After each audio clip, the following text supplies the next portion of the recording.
निलेशजी, दिवाळी तोंडावर आहे. जे कर्मचारी आहेत, सरकारी असतील किंवा खासगी असतील, त्या सगळ्यांना वेध लागलेले आहेत. काही जणांना मिळालेला आहे ते म्हणजे बोनस. पगार सुद्धा काही जणांचा लवकर जमा होणार आहे, जमा होतोय सुद्धा. शेतकरी म्हणतोय, माझ्या घरात दिवा पेटेल का? आज कांदा उत्पादक शेतकऱ्याच्या डोळ्यात पाणी आहे. ही वेळ का आली? काय परिस्थिती आहे?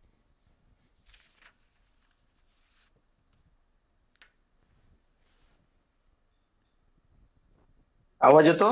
हो, येतोय. बोला बोला.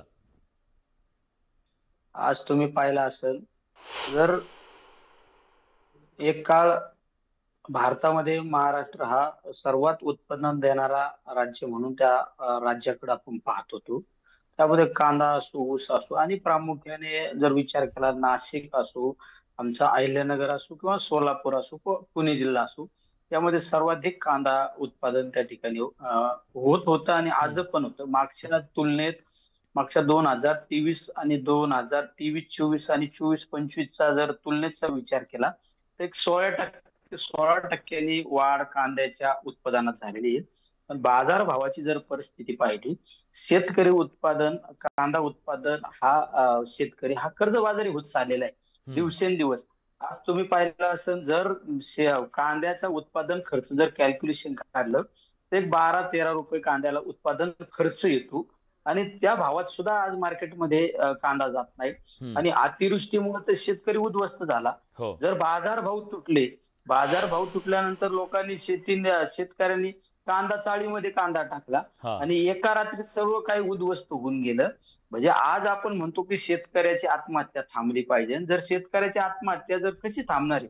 तुम्ही एका कांद्याच्या पिकावर आज आपण बोलतो, सगळ्यात जास्त कांद्याचा बाजारभाव ढासळल्यामुळं आज शेतकरी एकदम उद्ध्वस्त झालेला आहे. सगळ्यात आम्ही सुद्धा संसदेत मी बऱ्याच वेळा, मी असो, भगरे सर असो, बजरंग बाप्पा असो, अमोल कोल्हे असो, आम्ही बऱ्याच वेळा ताईंच्या नेतृत्वाखाली आंदोलन केलं हो. की तुम्ही जी निर्यात बंदी उठवली पाहिजे. आज निर्यात बंदी उठवल्यामुळं आज सगळ्यात महत्वाचा पाकिस्तान सारखा देश, नेदरलँड सारखा, चीन सारखा देश आज कांदा आयातीची सुरुवात केली आणि तो एक जगामध्ये कांदा आयात करणारा देश म्हणून त्या देशाकडे पाहतो ना. सगळ्यात महत्व आज आपल्याला जर भारताचा विचार केला, निर्यात बंदी भारतात केल्यामुळं आज आपल्या डिपेंड असणारे बांगलादेश सारखा देश, श्रीलंका, मलेशिया, नेपाळ या देशांना आपण कांदा पाठवत होतो ना. पण निर्यात बंदीच्या धोरणामुळे आज सगळं काही मार्केट उद्ध्वस्त झालं आणि आज शेतकऱ्यांना सगळ्यात जास्त आत्महत्या करण्याची वेळ आलेली आहे.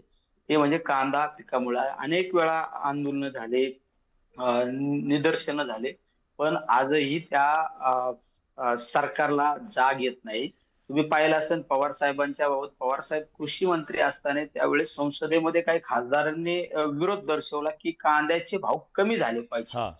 कांद्याचे भाव कमी झाले पाहिजे. त्यावेळेस पवार साहेबांनी सांगितलं, सगळं कॅल्क्युलेशन करून त्यांना समजून सांगितलं.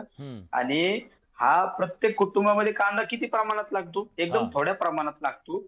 त्यामुळं कांद्याचे भाव कमी होणार नाही ह्या भाषेत ठणकावून सांगितलं होतं. त्यामुळं आपल्या सरकारची जी भूमिका आहे ती दुटप्पी भूमिका आहे. ती भूमिका थांबली पाहिजे, ठीक तरच आहे.